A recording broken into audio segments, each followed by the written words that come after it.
Hace una década, perdí a Roberto, mi esposo, el hombre con quien compartí más de 40 años de mi vida. La muerte llegó a él en un infarto fulminante, llevándoselo en un segundo, dejándome sola en un vacío que jamás imaginé experimentar. En ese entonces, me entregué por completo a mi familia, a mis hijos y mis nietos, buscando consuelo en el amor que me brindaran. 3 hijos y 5 nietos eran mi mundo, mi razón de seguir adelante. Pero, como todo en la vida, ese equilibrio también iba a cambiar.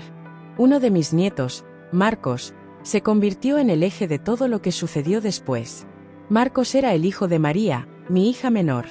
La vida le había sido cruel, y, antes de morir de manera trágica a causa de un cáncer terminal, me pidió que cuidara de su único hijo. Esas fueron sus últimas palabras.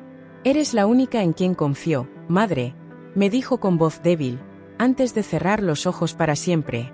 El padre de Marcos había fallecido años antes, en un accidente de tráfico, lo que dejó al niño completamente solo en este mundo. No dudé ni un segundo en acogerlo en mi hogar. Marcos tenía entonces 8 años, y lo vi crecer en nuestra casa, transformarse en un adolescente brillante, con una sonrisa cálida que iluminaba cada rincón. Era alto para su edad, con unos ojos verdes que heredó de su madre, y una personalidad que se ganaba la admiración de todos. Era el nieto más querido, aunque siempre me guardé ese sentimiento en silencio. A lo largo de los años, fue mi orgullo. Lo que nunca imaginé es que, al llegar a los 18 años, mi vida comenzaría a dar un giro que jamás habría previsto. Marcos terminó la preparatoria con honores y se preparó para comenzar la universidad. La transformación de niño a hombre fue un proceso gradual ante mis ojos, pero había algo en su actitud que, aunque no quería reconocer, me afectaba. Un día, en una noche calurosa de verano, algo en mí cambió sin que pudiera controlarlo. Lo encontré en la cocina, bebiendo agua después de su rutina de ejercicio. A esa edad, Marcos ya no era el niño que había criado, sino un joven que, con cada paso que daba, se alejaba más de la inocencia de la niñez. En ese momento, lo vi de una manera diferente, como si por fin me diera cuenta de la transformación que había sufrido. Algo en mí despertó, una chispa que jamás debería haber prendido.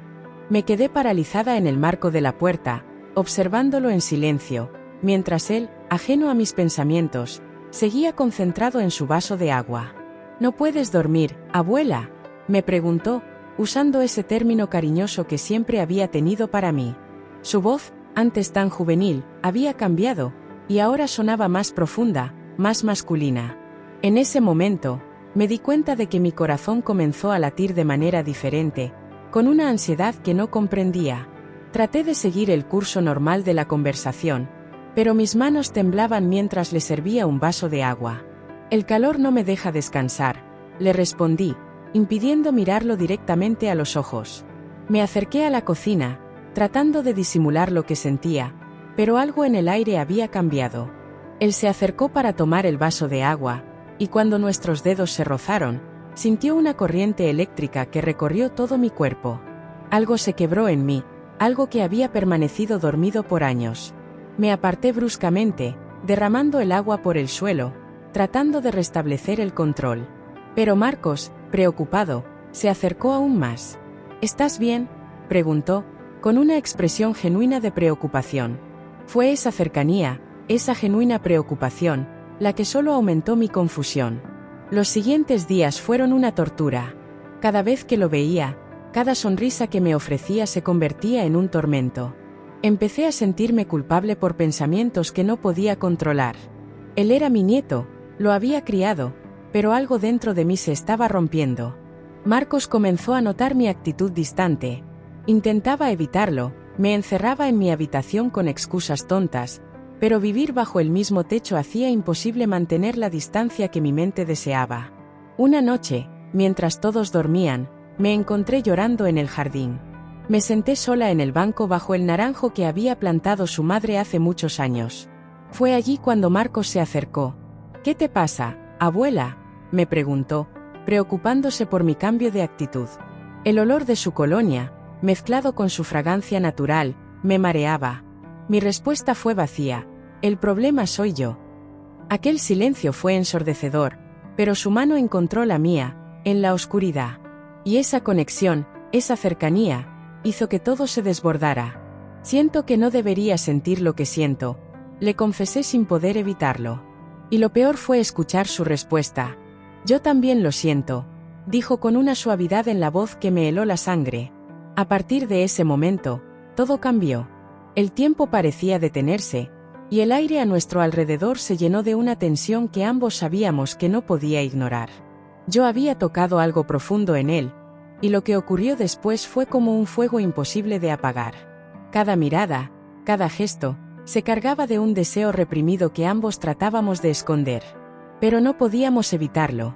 La relación entre nosotros comenzó a tornarse peligrosa y adictiva. Suscríbete si te está gustando el vídeo. Recuerdo ese día, cuando estaba limpiando la casa y elegí una falda ligera para soportar el calor sofocante de la tarde. No era una prenda llamativa, solo algo cómodo, pero cuando me agaché para limpiar una esquina de la cocina, no me di cuenta de que Marcos había llegado. Su mirada sobre mí no era la misma de antes.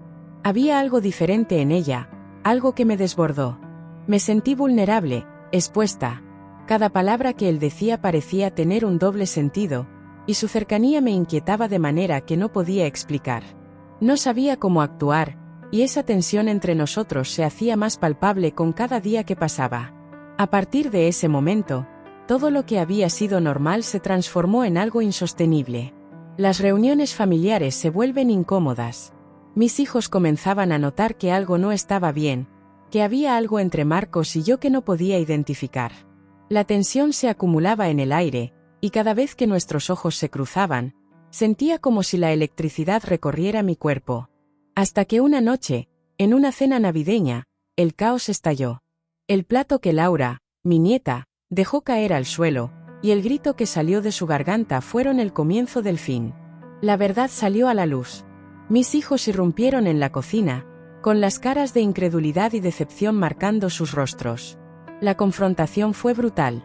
Marcos fue enviado a vivir con unos familiares lejanos, y yo quedé atrapado en un torbellino de culpa y soledad. Los días que siguieron fueron un infierno. El rechazo de mi familia, las miradas de los vecinos, todo se volvió insoportable. Ya no era la mujer que había sido, y cada día me preguntaba si alguna vez volvería a ser la madre y la abuela que había sido antes. Marcos me escribió varias cartas, correos electrónicos, pero yo no respondí. Sabía que no tenía derecho.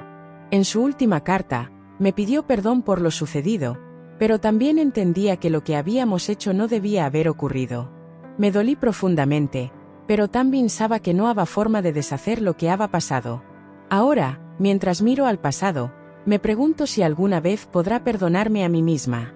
Las cicatrices de este error seguirán conmigo para siempre.